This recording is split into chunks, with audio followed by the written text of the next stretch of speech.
We might be approaching the summer, but it's a chill car. Well, that is the tagline of the Tata Tiago EV. This is the facelifted model, or as the updated model of the Tata Tiago. This is the electric version, which is priced at rupees 11.82 lakhs for the top end variant. This is the XZ, which is the long range one, and this is the key of the vehicle, which is the same as before. So you can unlock the car, lock the car, turn on the lights, and also open the boot of the vehicle. The key is actually quite nice for a car which is this chintu mintu.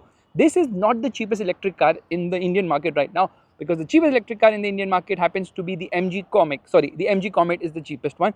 Anyways, this car has got a lot of updates. For starters, they have made changes to the color scheme. This color is known as the lime chilly lime, whatever. Let's open the frunk, because this is not born electric. There is the electric motor. There is the orange high voltage cabling, and obviously the BMS is also placed somewhere here. That is the battery, not the one which powers the car. This is having no insulation here, it doesn't need it, but the engine bay kind of seems like full already. So yeah, maybe Born Electric work better for them for sure. This is, I think, the ABS module. Washer fluid goes in right here and bang, that closes. What they've done is removed all those highlights which were there in the EV model, like that blue finishing here. Instead, it is sort of a grey finishing right there. The Tata logo gets the white surround for electric cars, I believe. Meanwhile, the EV badging has been removed from here. That is the towing hook, and the bumper has been changed. Earlier, it had that tri-arrow pattern that has been removed. This is very similar to the Nexon EV as well as the Curve EV. So yeah, this is new and a bit different as well. I think Mercedes objected to this. Anyways, in terms of the lights, they have been updated as well, because these are LED units, not complete LEDs, because this still is halogen. Yeah, the indicator as well as the parking light is halogen. You can see bulbs inside. But this is LED, this is the low beam, this is the high beam, which is not on at the moment. Fog lamps have been removed. This is the DRL of the vehicle. You can see the indicator functioning right there. But why can't they give all LED lights? I simply don't understand. Only obviously it has this sort of a front skirt or whatever you want to call that for an aggressive design. Meanwhile, it gets a rain sensor as well. Coming to the side of the car, not much has changed other than the fact that this color kind of looks a bit too in your eyes, but I kind of like it. It suits an EV, because this is sort of fluorescent color maybe. And that's not all. They have also removed the EV badging from the fender and now placed it on the door, but that color is still here. I mean, this is the only place where the older color has been carried over, that blue color .EV. The wheels are actually small, because these are 175/65 14s. These are not alloys. ICE version actually gets alloys. These are wheel caps. So let me try and pull them out. Okay, it's going to be difficult, so I'm not going to do that. It could do with slightly wider tires. Black finish on the outside rear view mirrors, black finish on the roof as well, which kind of looks nice. Black finish here too. Request sensor on the driver's side, not on the passenger side. There's a shark fin antenna which has been added now, and this treatment actually looks like they couldn't finish the whole thing to give this a floating roof treatment, because this ends here. It could have extended as well. At the rear, nothing has changed other than the fact they have blackened this out. So some of the changes seem to be for the sake of it. You get 2 parking sensors at the rear, not 4, and this is the reverse parking camera. You press this button and you open the boot of the vehicle, which not everybody knows. If you go to a mall, the people will be confused how to open the boot. I don't know why there is no string attached to this. You have to move it manually here. That is the charging cable. It comes standard with a 15 ampere socket and a 3.3 kilowatt wall box charger, which is not the best. So you have to pay 50,000 more to get a 7.2 kilowatt slightly faster charger. Yeah, AC obviously. There is no spare wheel in this car. Some storage space here. The boot carrying capacity is 240 liters, which isn't much. It's actually reduced by 2 liters when compared to the ICE version. And here you obviously get the warning triangle. I'm actually not able to find a few things in this car, like the tire sealant and the puncture repair kit, which obviously comes with this car because there's no spare wheel here. You can put this seat down completely in one piece to increase the boot carrying capacity if you want, and you obviously get a rear wiper and washer, high mounted stop lamp, and it says vocal for local in spite of the fact that this car has a lot of Chinese components. Lights are complete halogens. Yes, halogen. Yeah, you can see bulbs on the inside, so there is a lot of scope for improvement here. The battery is hanging from below, so you can see the way the battery is placed. In fact, they've actually replaced the battery in the same place where there was the fuel tank earlier. And this is where charging happens. Straight away, let me get inside and show you that there isn't much space, because this is a Chintu Mintu car. Because the wheelbase is just 2.4 meters, the length is almost 3.8 meters. This is not very a long car, not a very long car. What English am I talking? I don't even know. Space here is decent. However, some of the other screw you will find in Tata cars coming out mysteriously. Tweeter here, speaker there. So 8 speaker system here, 4 tweeters, 4 speakers. This is scooped out, but there are no magazine holders here, not on that side as well. Lot of dust coming from I don't know where. Some storage space here. If you want to charge at the rear, this is a 12-volt charging socket which you need to use. Space is decent. It's not the best. Underside support is not the best. Headroom seems to be adequate enough, and no height adjustable seat belts. Obviously, this goes back very fast. It's in a hurry. light placement here on the top, and you get non-adjustable headrest. Center passenger does not even get a headrest, so that's a bit disappointing. And the seat belts are very frustrating because you have to keep them buckled, otherwise it keeps ringing even if no one's sitting at the rear, because there is no load sensor. So we are cost cutting here. The dashboard has been obviously revised here, which looks better than before because you get a new screen here, a new steering wheel as well. I like the older steering wheel, to be honest. And let's get out. So in terms of space, well, for a small car it's decent, but then for the price I expect more. Obviously you can actually see that the AC compressor is here, so you have to be a bit careful. If you're sitting here, you're going to hit that. And the glove box is decent size. It gets the cooling function somehow that does not work only. Can you see these elephants? Yeah, that is the Easter egg here. That's kind of cool and nice. The first aid kit is obviously super duper cheap. The owner's manual is actually big enough, so there's a lot to read to learn about this car. And the glove box is decent size, but the best thing is there's a shelf on the top as well, so you can keep a lot of stuff if you want. There's also a hook here which can accommodate 2 kgs, and this is also open slightly. Doors they shut with a reassuring thud. So yeah, build quality is actually nice. In fact, if you want to carry more Subzi, you don't need an Activa, you need a Tiago, because here you can carry 3 kgs, another 3 kgs there. So 6 plus 2, 8 kgs. So you can do for sure without any hesitation. The boot lid is actually not very heavy, but the doors are actually nice and strong. This is an extension, doesn't have a rear spoiler, but sort of an extension here.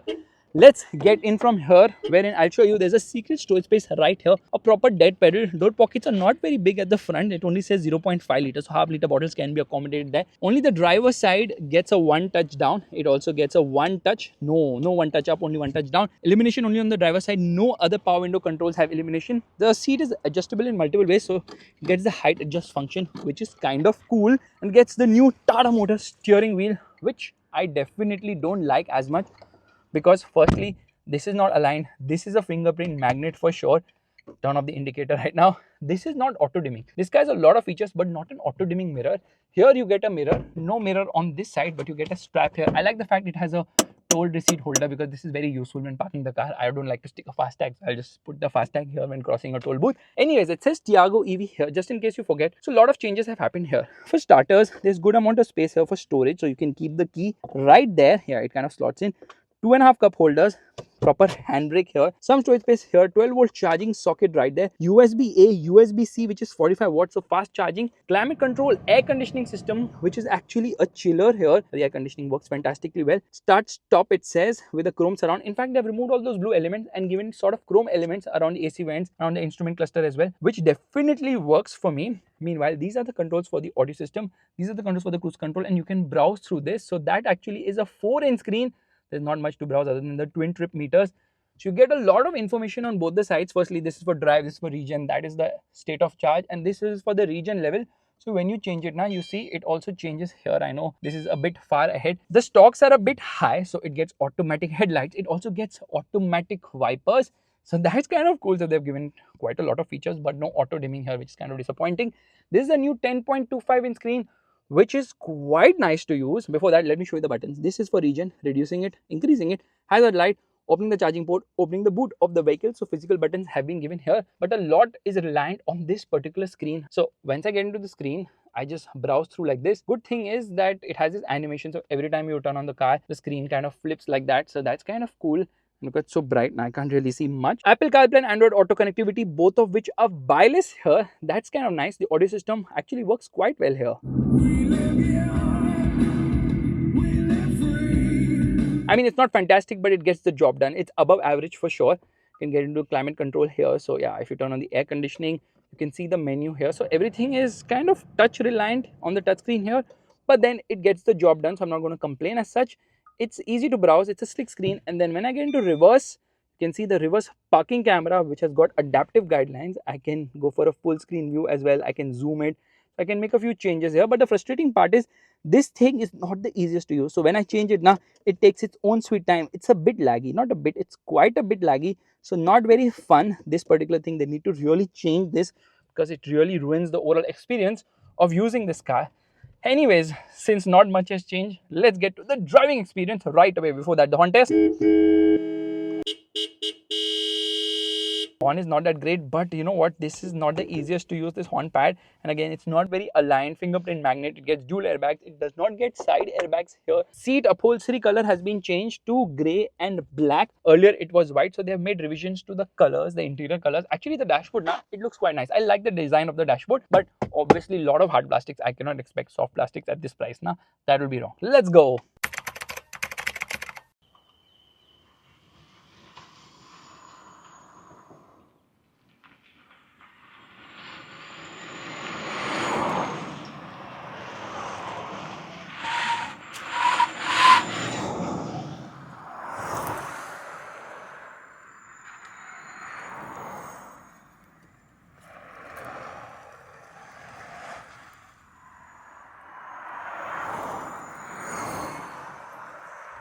All right, it's time to start driving. It tells me door is open also. Let's turn on the vehicle.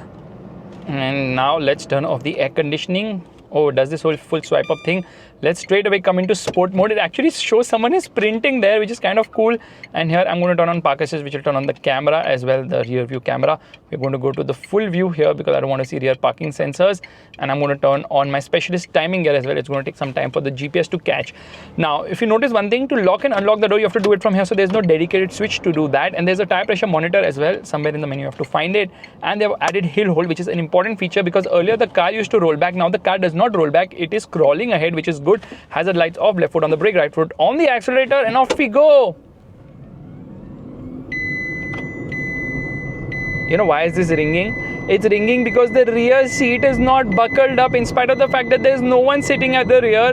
And finally, after a few years, we have managed to reach 100 kilometers per hour. So performance is not very sprightly here, which is surprising. It's very unelectric car like, and beyond 110 kilometers per hour, the struggle is like real. Look at it. It's not going past 115 kilometers per hour with ease. Yeah, that's it. We've reached top speed already. I have never reached top speed so fast in my life. This is known as premature acceleration, no, top speed, whatever. So yes, performance is not that great. Brakes are also not that great, yeah, because you could hear the tires screeching under heavy braking, and one Tata car is trying to figure out what the other Tata car is going to do. But anyways, off we goes. That's a cab, you can forgive him. Yeah, some amount of wheel spin and tire screeching happening because of the instant torque, in spite of the fact that this guy's got traction control system as well. And at 80 kilometers per hour, it sounds an alarm like, oh my god, don't go over this speed because the battery will drain really very fast. So they have not made any changes to the mechanicals of the vehicle. The charging time remains the same as before. Everything remains the same as before. In fact, the claim range has come down somehow. Maybe the way of measuring it is different because earlier the claim range was 315 kilometers. I don't know what happened in between. I don't follow the electric world. But now the claim range is 293 kilometers. But in the real world now, you are going to get around 190 kilometers, not more than that. I get even lesser because my right foot is very heavy. So it's saying 68% battery, 94 kilometers range, which is nothing at all for something which costs rupees 12 lakh rupees. So let's quickly go through the specifications. They're the same as before. Nothing much has changed as such. So this is the long range, which has a 24 kilowatt hour battery pack. Long range, how they call it long range when the range is so low? So they should call it low range 1, low range 2 for the lower range, or the medium range, which they like to call as the one with the 19.2 kilowatt hour battery pack. So what output does it have? It produces just 75 horsepower, which is really lackluster because if I see the larger scheme of things, the IC version of the Tiago is also not fast. It's not fun. 3-cylinder engine, not great in terms of performance, still has 10 horsepower more and just 1 Newton meters lesser torque. This one produces 140 Newton meter torque output. So in terms of power, it's the same as the Tigor EV, which has a 2 kilowatt hour bigger battery pack, 26 kilowatt hour in the Tigor. However, the Tigor has 170 Newton meters of torque. This one has 140 Newton meters of torque. So the Tigor has 56 Newton meters more torque. What's happening? Well, Tata Motors is like, they didn't want to give the initial torque rush to Tiago owners because paisa kam diya hai na un logon ne. But it's also to conserve the battery because instant acceleration will mean more battery consumption and lesser range. The range is already less. What could be lesser than that still? So if you are really driving around your building or from your building to your office, which happens to be in your building itself, then only buy this car because the range is actually quite poor in the real world. 190 kilometers is not much. Tata Motors is like, most people who buy this car are just going to drive 40 to 60 kilometers in a day. They can charge every second, third day as well. Now this car's charging speed is also not very impressive because it comes with a 3.3 kilowatt AC charger wall box, which charges this car from 10 to 100% in approximately 8.7 hours. You can pay 50,000 more to get a bigger charger, a faster charger, 7.2 kilowatt AC charger, with the wall box, which will charge this battery from 10 to 100% in 3.6 hours. However, you can use DC charging as well, which works up to 25 kilowatt, which will charge the battery from 10 to 80% in just 58 minutes. But I tried to do that. This car tops out at 18.1 kilowatt speeds. So yes, it's not very fast charging as such. This is an LFP battery pack. So if you're going to buy this car, only get the long range. Don't even think about the medium range, because the medium range is 19.2 kilowatt hour battery pack, which obviously doesn't have a great range. Claim range I don't even want to talk about, because in the real world you're going to get around 150 kilometers firstly, and secondly, it produces lesser power and output still. I think 61 horsepower and around 100 Newton meters of torque. So yeah, that's something which is definitely avoidable. In terms of handling, it's actually decent. Tata Motors does a great job with its suspension, because the ride and handling balance of this car is very good. Look at it maintain its line, and the steering is decent. It's light at lower speeds, weighs up decently well at high speeds, and the suspension is just amazing. It takes the worst of roads in its stride without any hesitation whatsoever. That's how smooth it is. So fantastic suspension here. Ride is amazing, handling is decent, weight is a lot more when compared to the ICE version because of the weight of the battery pack, and high speed stability is one of the best I've ever seen, because this car doesn't reach high speeds only now. So how can I even compare the high speed with anything else? Because this is it. This is high speed. This is the top speed of the car, which is just 114 kilometers per hour on the speedometer. Legally, you can drive at 120 kilometers per hour in a lot of places in India on the highways, but this car doesn't even reach that speed. The best range you get when you drive it between 50 to 60 kilometers per hour, which is kind of unrealistic. You can't drive at those speeds. That's like really very slow. Now the medium range also charges at the same speed, 58 minutes in with the DC charger obviously. However, when you plug in an AC charger, it will charge faster because the battery pack is also smaller. Now you need to understand that too. The horn is decent, but I like the feel good factor of this car. I think the interior design is nice. It's hard plastic and all, it's fine, but actually the feel good factor is good, and because it's an electric motor, it's very silent and smooth. Even though the petrol obviously produces more power, 10 horsepower more and similar torque numbers, why is this car much faster or feels faster? It's simply because this car has instant torque, and then you can spin the wheels, ESP light blinking there as well. So yes, oh, something broke. Now, so what happens is, now because of the instant torque rush, now this car feels more sprightly. It gives you all the initial grunt, because that's how electric motor is. The characteristic is such. It will give you instant torque. In terms of braking performance, well, let's see. Yeah, the tires are just not up to the mark here. Time to time it, left foot on the brake, right foot on the accelerator, and off we go. So I was telling you the medium range produces 100 Newton meters of torque. My bad, it makes 110 Newton meters of torque. I was getting confused. You know why? Because when you're driving this car in D mode now, then the torque output reduces by quite a bit. You know what? In D mode, it gives you only 75% of the torque, and that Alcazar speeding, I'm like full throttle, I'm at top speed already, that car is gone. Anyways, so it gives you 75% torque on D mode, and in S mode, which is sport mode, it gives you full output obviously, which means that this car, the long range, produces 85.5 Newton meters of torque when you are in D mode or in city mode, which is not much. The medium range actually charges from 10 to 100% in 6.9 hours using a 3.3 kilowatt AC wall box charger. Meanwhile, with the 7.2 kilowatt AC wall box charger, it's going to juice up its battery from 10 to 100% in 2.6 hours. But just avoid it, because I think the claim range is around 230, somewhere around that. Earlier it was 254, now it's come down as well. So in the real world, getting around 150 kilometers range from your electric car by paying 10 lakhs plus makes very little sense to me. Now this car obviously has an LFP battery pack. In fact, this car's USP has to be the ride and handling balance, because the competitor is the MG Comet. In terms of the competition with the Comet, this car is far superior in terms of the dynamics, in terms of the suspension, in terms of the driving feel, and in terms of the number of doors as well, because the Comet only has 2 doors. This one has 4 doors or 5 doors, and Comet has 3 doors. The Comet actually has a smaller battery.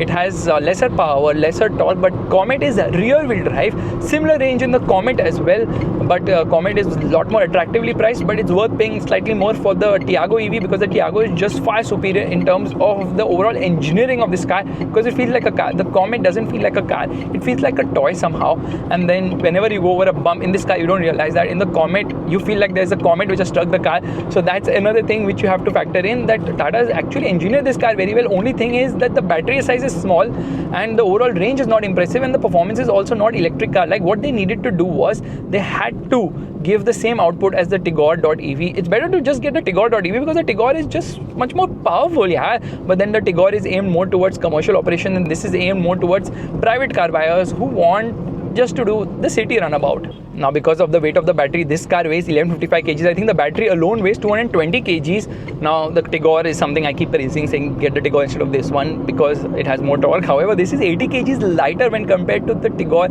which is a big difference as such. By the way, the battery pack is obviously IP67 rated, which is the norm these days, so nothing much to talk about on that front. The price range starts at rupees 8.42 lakhs, goes all the way till 11.82 lakhs. All the prices are obviously on road Mumbai. You end up paying around rupees 1.29 lakhs more for the bigger battery. There are 4 variants on offer. The base variant is only available with the medium range. The mid variant, the base is I think the XC. The medium is obviously the XT. The XT is available both in medium as well as long range, and the XZ is only available with the long range, which is the variant to buy. I know it's a bit expensive for what it has to offer, but consider this: if you get the IC version of this car, you definitely end up saving a lot more money because the purchase cost is a lot lower, but it also gets more features. And unless and until you drive a lot, which you can't do with this car because half the time you're going to be at the charging station only because of the low range of the vehicle, it's better to opt for the IC version of the Tiago. I never ever thought I'm going to recommend a 3-cylinder engine, especially from Tata Motors. That car somehow feels much more bang for the buck. So the regular petrol Tiago starts at rupees 5.89 lakhs, goes all the way till 8.68 lakhs, which means that it costs rupees 3.14 lakhs cheaper than this one. So saving that much money is a lot of money for someone who's looking to buy an entry-level car, and that's the reason I would recommend get the petrol. Don't opt for the EV. You save a lot of money while purchasing the car, and since your running is not that much, you really don't care about the savings you do in terms of driving an electric vehicle. So that's something you should definitely consider. The other option to this car is obviously the Citroen EC3, which feels better in some ways. However, don't forget that particular car costs a lot more, and Citroen's sales and service network is also not that impressive, and Citroen's future in India is also a bit uncertain. This car comes with a warranty of 3 years, 1.25 lakh kilometers. This speed alarm is so frustrating. By the way, I went from 0 to 100 kilometers per hour in 12.11 seconds, which is kind of impressive, but I think there was a slight slope. So realistically speaking, it will go from 0 to 100 kilometers per hour in 13 seconds. So flat out acceleration is not bad at all. It's actually decently quick. Only thing is the top speed now is not there here at all. But then charging is also a bit of a pain. Tata Motors really needs to address issues with the charging or the electronics of this car, because I tried to charge it at multiple charging points and it just wouldn't charge. You would throw up an error. Tata's own Tata power outlets, and it becomes quite frustrating to charge this car because it doesn't connect, then you have to reconnect, and the whole amount of time you end up wasting in trying to charge the car negates the advantage you get by saving money while running this car, because time is money and you're going to spend a lot of time trying to charge the car,